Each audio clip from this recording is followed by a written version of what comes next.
زدني علما سبحانك لا علم لنا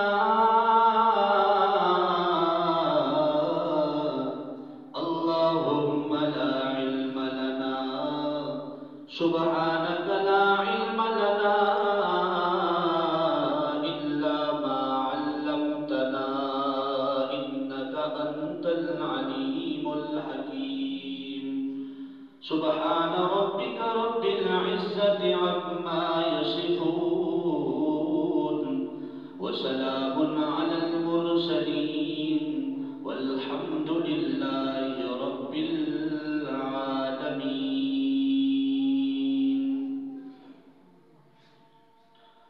میرے واجب الاحترام قابل قدر انتہائی قابل صد احترام میرے بزرگوں بھائیوں نوجوان ساتھیوں، ایک مرتبہ سب مل کر حضور کی ذات پر درود شریف پڑھیں۔ اللہم صلی علی محمد وعلی آل محمد کما صلیت علی ابراہیم وعلی آل ابراہیم انک حمید مجید۔ اللہم بارک علی محمد وعلی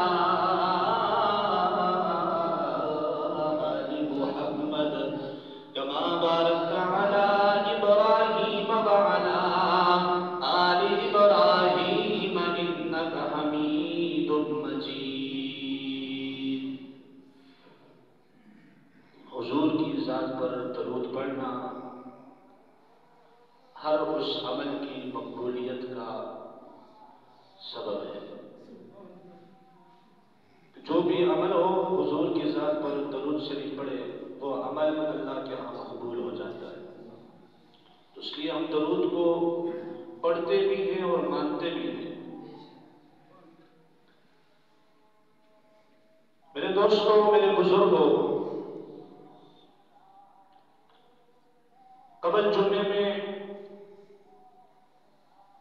آپ حضرات کے سامنے جو گزارشات عرض کی تھی تو وہ سرکار دو عالم صلی اللہ علیہ وسلم کی ولادت کا اور سیدنا ابراہیم علی نبینا علیہ الصلوۃ والسلام کا اللہ سے پیارے محبوب کو مانگنا، اور پھر کچھ بات یہاں تک چلی تھی کہ آپ کی ولادت ہوئی اور ولادت سے قبل حضرت آمنہ رضی اللہ تعالیٰ عنہ کی کیا کیفیت تھی وہ بیان ہوئی تھی۔ تو آج ذرا محبوب کی تذکرے کو آگے لے کر چلتے ہیں، اور ہم سب کا یہ عقیدہ ہے، میرے اور میرے اکابر کا عقیدہ ہے کہ میرے محبوب کا تذکرہ کرنا عین عبادت ہے۔ کیا ہے جی؟ عین عبادت ہے۔ جہاں جہاں تک میرے رب کی ربوبیت ہے وہیں تک میرے مصطفیٰ کی مصطفیت ہے۔ جب تک اللہ کا تذکرہ باقی رہے گا تب تک محمد رسول اللہ کا تذکرہ بھی باقی رہے گا۔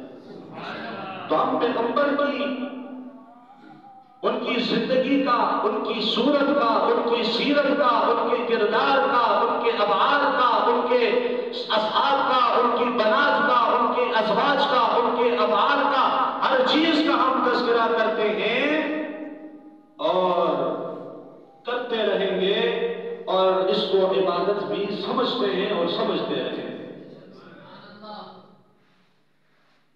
اس لیے کہ اللہ کے بعد اگر کسی کی ذات ہے تو وہ کس کی ہے جی؟ آمنہ کے لال کی۔ تمہارا تمہید کو لمبا نہیں کرنا چاہتا، میرے محبوب صلی اللہ علیہ وسلم پیدا ہوئے تو اماں آمنہ فرماتی ہے کہ سرکار دو عالم صلی اللہ علیہ وسلم حضرت آمنہ فرماتی ہے کہ میں نے چاہا کہ میں اپنے محبوب کو دیکھوں، تو میں جب دیکھنے کے لیے سر میں نے اوپر کیا، دیکھا تو میرے محبوب سجدے میں پڑے، سجدے میں پڑے۔ ایک بات۔ دوسری بات یہ ہے کہ جب میرے محبوب پیدا ہوئے تو کس طرح کے بادشاہ کے محل کے اندر زلزلہ آیا اور 14 کنکرے گر پڑے۔ اور تیسری بات کہ جب میرے محبوب پیدا ہوئے تو فارس کا وہ جو آتش کلا تھا کہ جس کے اندر 1500 برس 1500 سال سے اس کے اندر آگ چل رہی تھی، وہ اچانک بجھ گئی۔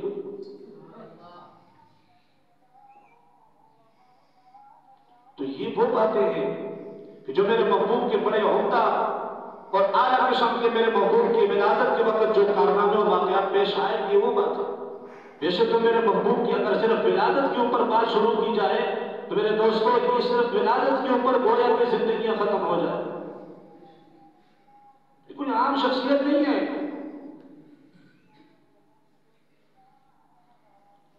اب یہاں پر سوال یہ پیدا ہوتا ہے سجدے کے اندر کیوں گرے؟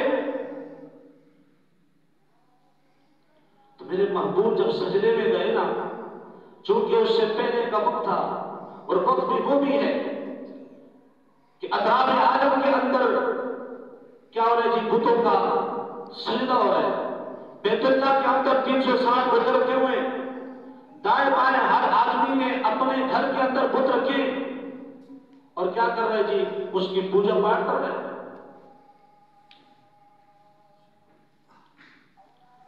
تو آپ صلی اللہ علیہ وسلم نے آیا جس وقت آپ کی ولادت ہوئی اور آپ نے سجدہ کیا تو سجدہ کر کے آپ نے یہ بتا دیا کہ اب جو سب کے در پر جھکنے والے تھے، اب یہ وہ آیا ہے جو ایک کے در پر جھک کر سب کو ایک کے در پر جھکائے گا،